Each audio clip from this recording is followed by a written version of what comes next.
आप देखना शुरू कर चुके हैं चौपाल डायरी। और आज बातें करेंगे हम लोग जो अभी चुनाव हुई है विधानसभा में भी सिर्फ अच्छा खासा एनडीए का जीत हुई। और इस बार जो अभी देख रहे हैं चुनाव राज्यसभा में भी क्लीन स्वीप के साथ जीत की है। तो ये क्या कैसे देखते हैं सारे का विधायक लोग का जितना भी जो चार बेसिकली जो नहीं वोट कर पाए अपना अपना जो मत दिए, क्या मत से सहमत हैं आप? सबसे पहले आप सभी को नमस्कार। और हम लोग काफी समय बाद गौरव जी के साथ बातचीत कर रहे हैं। विधानसभा चुनाव में हम लोग लगातार, आप लोग देख ही रहे होंगे, हम लोग बातचीत कर रहे होंगे। आज फिर एक बार मौका मिला है कि हम लोग राज्यसभा चुनाव को लेकर बातचीत करें। हम्म। और जैसे इन्होंने पूछा कि जो चार जो एनडीए के महागठबंधन के जो एमएलए थे, उन्होंने उन्होंने महागठबंधन के पक्ष में वोट नहीं किया। देखिए, अब तो बातें मतलब धीरे धीरे सामने आने लगी है। और वो बातें ही सामने आती है जो सामने आने लायक रहती है। हम्म। पर्दे के पीछे कहानी तो कुछ और होती है। वो तो कोई खुद अपनी जुबानी नहीं बताता। कोई नहीं बना। कयास लगाने वाले लगाते हैं, या फिर जिनको वो उतनी जानकारी है, वहां तक पहुंच है, वही जानते हैं कि पर्दे के पीछे क्या कहानी हुई है। हम्म। जो चार विधायक हैं, चाहे वो मनोज विश्वास हो, चाहे आपको सुरेंद्र कुशवाहा हो, चाहे मनोहर प्रसाद सिंह हो, या फिर आपको आरजेडी के फैजल रहमान हो, ये चारों एमएलए ने कल राज्यसभा में महागठबंधन के पक्ष में वोट नहीं किया। वोट नहीं किया का मतलब कि वो एब्सेंट रहे, ऐसा नहीं कि वो पहुंच के वोट नहीं किए। और अभी जो उन्होंने कहा, कांग्रेस के जो तीन जो एमएलए हैं, चाहे मनोज विश्वास हो, चाहे सुरेंद्र कुशवाहा हो, या फिर आपको मनोहर प्रसाद, वो उन लोगों का यही कहना है कि कहीं ना कहीं कोऑर्डिनेशन नहीं किया गया था। राजेश राम सिर्फ एक मैसेज भेजे थे। और इतना तो गार्ड कांग्रेस की तरफ से कहा गया था कि आप लोग स्वतंत्र हैं, आप लोग क्या फैसला लेंगे। अब किस बात पर कहा गया था वो भी मैं बताता हूँ। हम्म।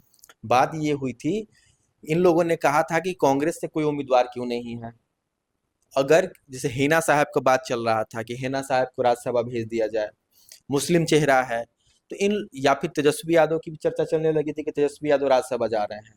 तब तक तो सब कुछ ठीक था। इसके अलावा इन लोगों के पास और विकल्प था कि कोई एससी एसटी कैटेगरी से क्यों नहीं बातचीत चल रही है भेजने के लिए। जैसे ही एडी सिंह का नाम आया हम्म। कि कांग्रेस के विधायक जो है कहीं ना कहीं मन में वोट नहीं देने का विचार करने लगे, ये उनका कहना है। अब पर्दे के पीछे की क्या क्या कहानी, आप खुद समझदार हैं, कुछ भी हो सकता है। हम्म। तो वो चीजें तो हम उस पर भी डिस्कशन करेंगे कि वो फैजल रहमान पर एक केस है, पुराना मामला है, केस मर्डर केस है। उसको लेकर भी हो सकता है कि बीजेपी उन पर दबाव बनाई होगी। और जो मनोज विश्वास हैं, मनोज विश्वास का कुछ दिन पहले आप लोगों ने वीडियो देखा होगा, शराबबंदी का हटाने के पक्ष में खुलकर उन्होंने समर्थन किया था। वो विधानसभा का दौर था, और कहीं ना कहीं उसी समय से बीजेपी एनडीए किस किस को फोड़ सकती है, वो अपना पैरामीटर सेट कर चुकी थी कि हमको कहाँ कहाँ जो है हथौड़ा चलाना है। 6 विधायकों की बात चल रही थी, इसमें 4 विधायक तो सफलतापूर्वक जो है महागठबंधन के पक्ष में मतदान नहीं किए, मतलब वहां प्रेजेंट ही एब्सेंट नहीं रहे, एब्सेंट रहे। प्रेजेंट ही नहीं हुए। तो अब वो लोग जो भी बहाना बना रहे हैं, जो भी बातें कह रहे हैं, वो मानना पड़ेगा, क्योंकि वही जो एब्सेंट थे, वही उन्हीं की जुबानी सुनी जा रही है कि हम लोग सिर्फ और सिर्फ इसलिए वोट नहीं किए क्योंकि एक सवर्ण जो है व्यक्ति को राज्यसभा भेजा जा रहा था। उनका कहना था कि या तो किसी मुस्लिम चेहरा को आप भेजते, या तो किसी दलित चेहरा को भेजते। अब स्वर्ण चेहरा को राज्यसभा भेज रहे थे, जो कहीं ना कहीं हम लोग के दिल और मन में नहीं खप पच रहा था ये बात। और दूसरी चीजें की उनका ये भी कहना था कि राजेश राम से डिस्कशन हुआ ही नहीं। मतलब प्रदेश अध्यक्ष से आरजेडी की जो भी लॉबी बात कर रही थी, जिस तरीके से बातचीत होनी चाहिए थी प्रदेश अध्यक्ष टू प्रदेश अध्यक्ष, उनसे राय बात की ही नहीं गई। सिर्फ फैसला सुना दिया गया कि हमारे तरफ से एडी सिंह उम्मीदवार होंगे, आपको समर्थन देना होगा। तो भाई, इनका कहना था कि जब हमारे प्रदेश अध्यक्ष का सम्मान नहीं किया गया, तो हम लोग किस जो है ना एवज में जाकर वोट दे। बाकी लोगों ने तो हालांकि वोट दिया। उनका कहना था कि एक दिन पहले हमें राजेश राम का मैसेज आता है कि आपको वोट जाकर देना है, ना फोन किया गया, ना संपर्क किसी तरीके से। और बस, अब बहाना कहिए या सच्चाई कहिए, लेकिन जो चीजें होनी थी वो तो हो गई। तो क्या आप देखते हैं कि महागठबंधन फिर से बिखर गया? या फिर आप देखिए जो आप बोल देख रहे हैं कि विधानसभा के चुनाव के बाद भी हार के बाद तेजस्वी यादव विदेशों के दौरे पर चले जाते हैं और अभी देखें कि ये हार के बाद फिर चले गए कलकत्ता। तो ये क्या समीकरण दिखता है अपने पार्टी के जो हार में खड़ा नहीं हो पाते हैं नेता लोग, कैसे अपने आप को, जो विधायक उनके विधायक हैं, उनके कार्यकर्ता हैं, कैसे अपने आप को मोटिवेट करेंगे, क्या वो करेंगे? देखिए, ये बहुत अच्छी बात आप बोले कि जिस तरीके से कांग्रेस कई सालों से, मतलब दशक आप कह सकते हैं, एक मजबूत नेतृत्व की कमी के कारण कांग्रेस पिछड़ रही है। हम्म। सेम कहानी अब आरजेडी के साथ कहीं नहीं हो जाए। लालू प्रसाद के पास वो नेतृत्व था कि सभी लोग हार हो या जीत हो लेकिन साथ में खड़े जरूर रहते थे। लेकिन तेजस्वी यादव इस बात को मैसेज देने में कहीं ना कहीं विफल है। विधानसभा चुनाव आपको याद होगा कि विधानसभा चुनाव होता है, आरजेडी की करारी हार होती है और उसके बाद तेजस्वी यादव यूरोप के दौरे पे चले जाते हैं घूमने। और काफी समय बाद, मतलब 1 से 1.5 महीना लगभग गायब थे, आपको याद होगा तो। कहीं किसी को स्टेटमेंट नहीं, अपने पार्टी कार्यकर्ताओं से मिलना नहीं, बातचीत नहीं करना। तो मनोबल एक कहीं ना कहीं कार्यकर्ताओं का कमजोर होता है। कार्यकर्ता हमेशा अपने ऊपर किसी नेता, किसी नेतृत्व को ढूंढते हैं। और बिहार जैसे प्रदेश में जो है ना, कार्यकर्ता हमेशा चाहते हैं कि वो किसी के अंडर में सारी जो है काम करे, पार्टी के लिए प्लान बनाए और हमेशा एकजुट होकर खड़े रहें। तो अगर अभी जो आप बोल रहे हैं कि अभी राज्यसभा चुनाव में हार होती है और इसका जो है मॉनिटरिंग करने के बजाय, क्या हार की वजह रहे इस पे एनालिसिस करने के बजाय, वो कांग्रेस वो चले जाते हैं कोलकाता के दौरे पर। उनको अपनी पार्टी को मजबूत करने के बजाय उनको बंगाल में ममता बनर्जी की हार और जीत की ज्यादा फिक्र हो जा रही है। तो क्या उनका कलकत्ता में भी बेस है उनका? कलकत्ता में किस आधार पर उनका वेट बेस होगा? ममता बनर्जी कभी चाहेंगी कि इस प्रदेश में जो है आरजेडी चुनाव लड़े? नहीं उल- चाहिए। ममता बनर्जी का वोट बैंक कौन है? ममता बनर्जी का वोट बैंक अभी कहा जा रहा है कि भाई मुस्लिम है। सारे मुस्लिम ममता बनर्जी को एक मत में वोट करते हैं। आरजेडी का वोट बैंक की बात करेंगे तो बिहार में आपको दिखेगा कि यादव और जो है एम बाई समीकरण। एमवाई समीकरण यहाँ काम करता है। तो ममता बनर्जी थोड़ी चाहेंगे कि बंगाल में जाकर कोई सेंधमारी कर ले, कभी नहीं चाहेंगी। तो आप उनके पक्ष में जाके प्रचार प्रसार कर सकते हैं, लेकिन ये नहीं कर सकते कि आपका वहां जनाधार है।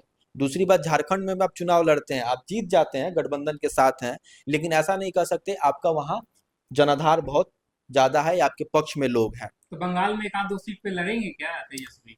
देखिए, गठबंधन जा रहे हैं, मेहनत कर रहे हैं, तो कोशिश तो करेंगे कि वहां पे कुछ इनकी 1-2 सीट इनको मिल जाए। अब चुनाव के डेट वगैरह भी आ गए हैं, लेकिन अभी तक इस तरह की कोई बात तो नहीं है कि आरजेडी वहां पे जाके चुनाव लड़ रही है, ये सीट जो है आरजेडी के लिए। क्योंकि दो चरण में चुनाव होने वाले हैं बंगाल के। ये तो सबको अब उसी तरीके से, जैसे बिहार में हुआ उसी तरीके से तैयारी करनी होगी। समय ही नहीं मिलेगा सब कुछ करने का।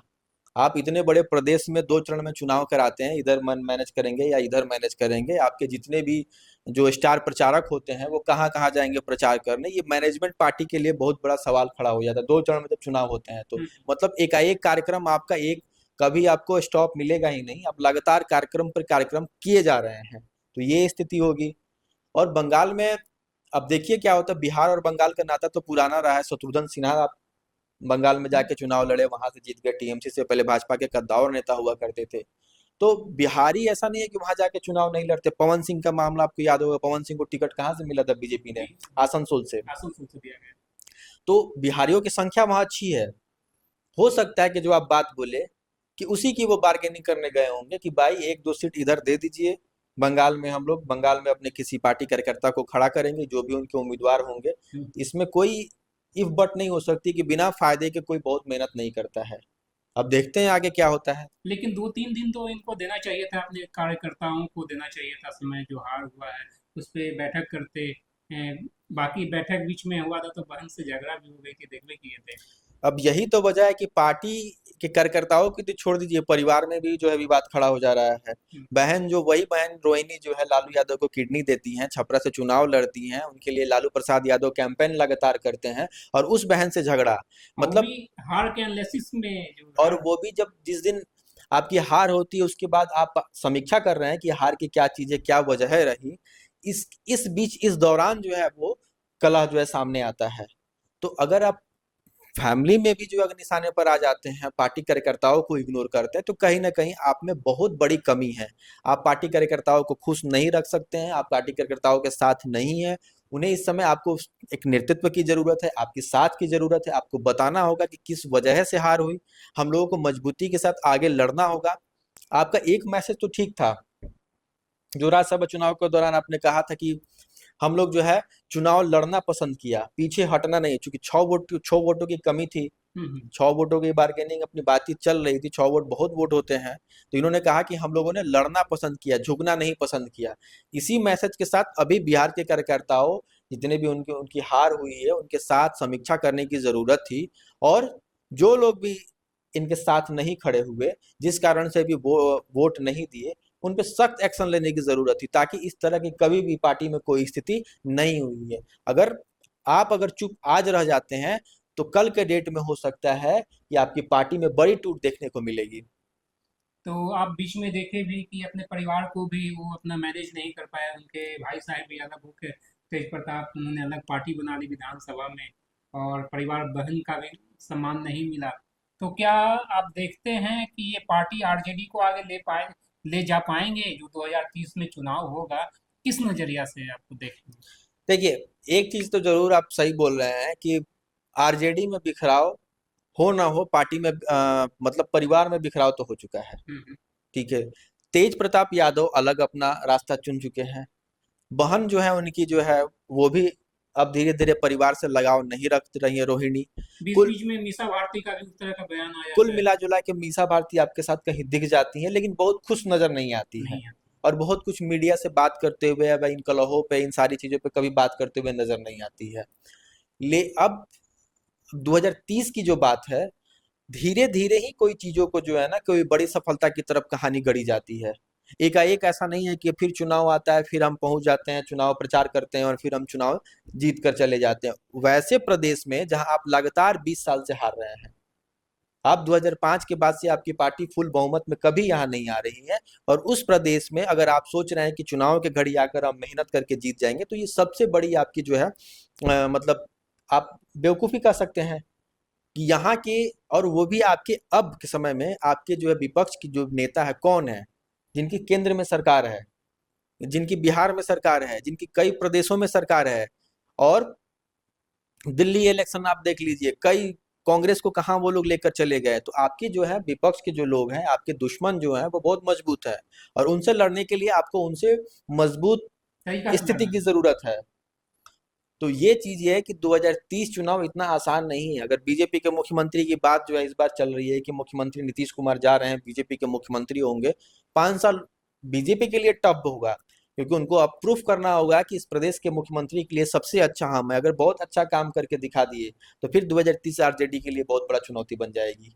और तेजस्वी यादव कहीं ना कहीं बहुत मामलों में विफल हैं। ये बात बिल्कुल गुरेज के साथ, इसमें कोई गुरेज करने की जरूरत नहीं है। तो यही स्थिति है कि 2030 तो अभी स्थिति ये है, 2030 तो चुनौती है ही। चुनौती रहेगा। तो ये सब रहा राज्यसभा की चुनाव, जो चल रहा था प्रक्रिया राज्यसभा का संपन्न हो चुका है। अब देखते हैं, क्योंकि अब तो प्लान यहाँ लोकसभा की आएगी 2029 में, और उसके बाद 2030 में आने वाली है। और आरजेडी और कांग्रेस अपने आप को कैसे मजबूत करती है बिहार में, और कांग्रेस की तो बातें ही कहिएगा, तो इंडिया लेवल पे उनको लड़ना है। उनकी बात तो, हमारी चर्चा यूं ही जारी रहेगी, बातें चलती रहेगी। आपको वीडियो अच्छा लगा हो तो अपनों में शेयर कीजिए, लाइक कीजिए, सब्सक्राइब